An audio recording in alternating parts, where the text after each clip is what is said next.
Over the past few months, I've been raising policy issues which I believe are crucially important for the future of our country.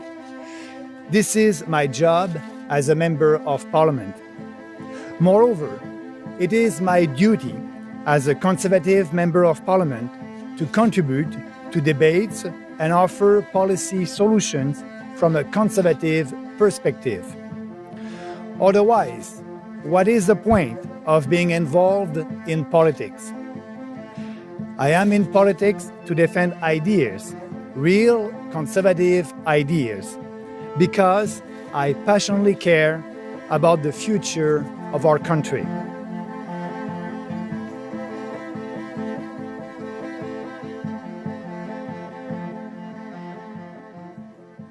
I think it's important to recognize that we're in a world right now where these discussions, this polarization, this fear of the other has become easy currency for politicians who do want to strike up uncertainty in people's hearts and lift those anxieties and try to get people to vote against things.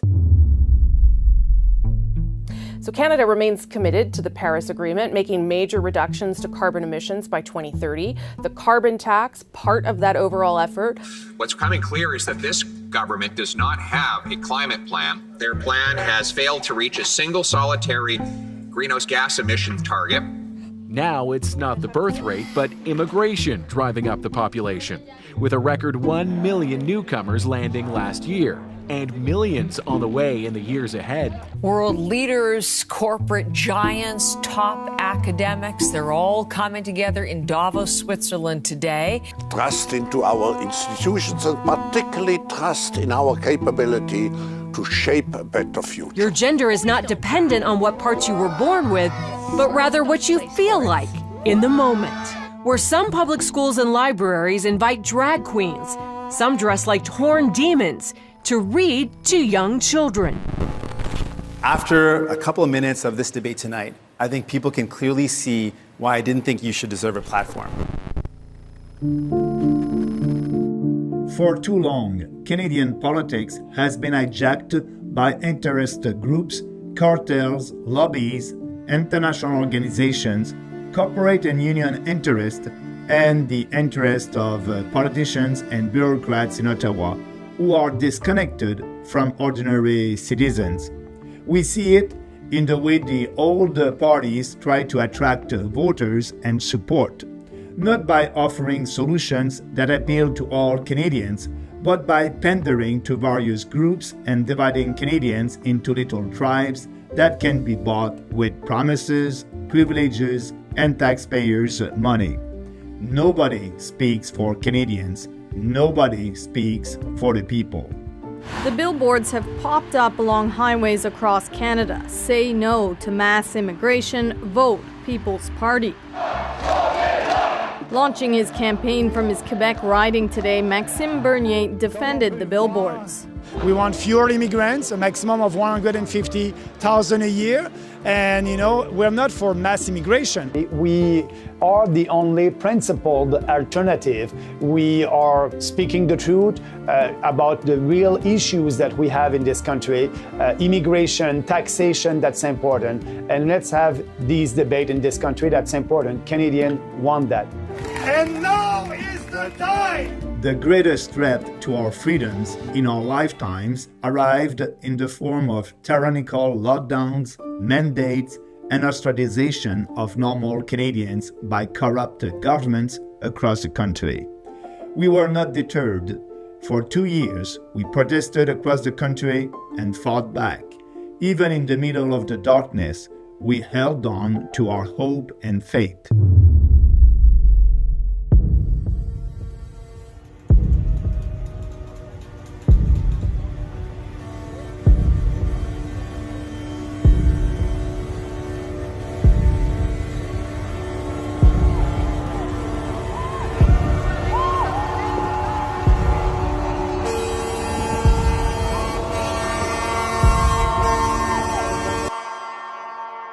The largest human rights protest Canada has ever seen.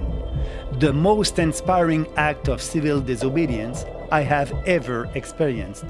After 2 years of government tyranny, of lockdowns and travel bans, of curfews and stay-at-home orders, of government pitting families and friends against each other, of propaganda and psychological manipulation, brave Canadian truckers started a movement that would wake up a nation and inspire the world.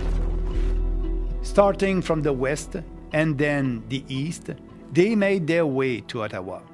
The line of trucks and cars grew as they passed through each city and province. Patriotic Canadians gathered on highway overpasses, waving flags and raising homemade signs. 13 months ago, they began to arrive in Ottawa. The career politicians that walked the halls of Parliament were reminded that these buildings, this country, belong to us. They were reminded that Canadians are not just serfs paying taxes to support their insane globalist projects. We are a proud people, not to be treated like cogs in some broken machine. Trudeau smeared the protesters as racist and misogynist. The fake news media painted it as an occupation. They claimed the citizens of downtown Ottawa were being terrorized and lied about protesters committing arson and other crimes. But I was there in person. I experienced it firsthand. And I can tell you, it was the most beautiful, peaceful, and patriotic event I have ever seen.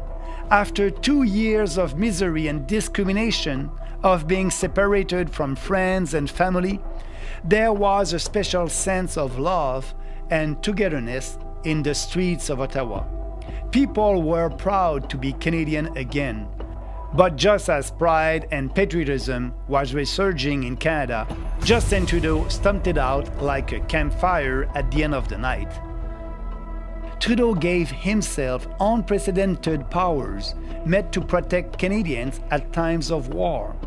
He weaponized the financial system, shutting down fundraisers and freezing people's bank accounts without due process. Stormtroopers took to the streets, shooting journalists with tear gas and trampling people with horses. We were reminded the tyrants are still in control. Even though the Freedom Convoy was violently crushed, it was still a brilliant success. Public opinion had turned. Provincial government started to quietly drop mandates and restrictions. In the years since the convoy, the political establishment has done everything they can to sap the momentum out of this populist uprising. They've used every tool in their arsenal.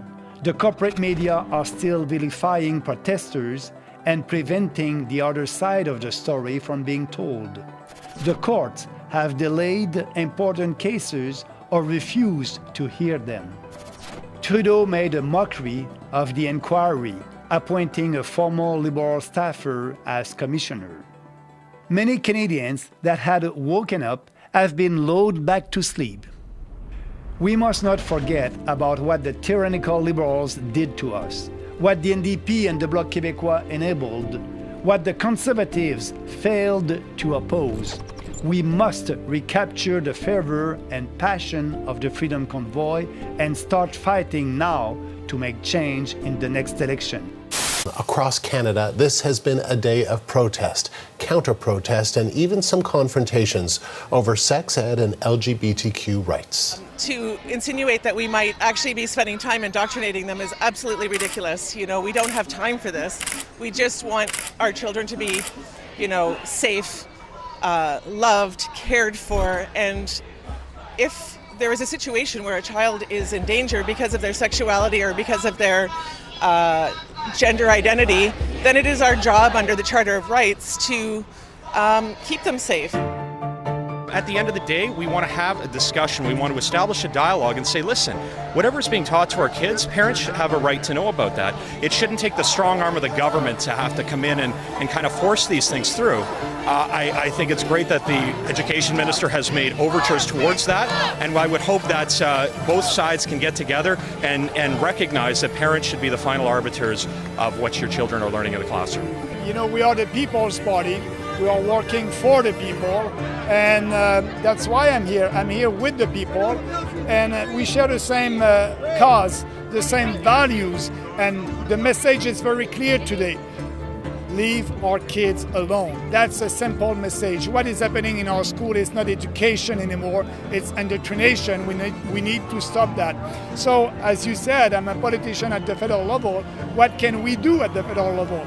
We can do a lot because, as you may know, the Trudeau government is funding a lot of independent associations, radical associations that are promoting that radical trans ideology.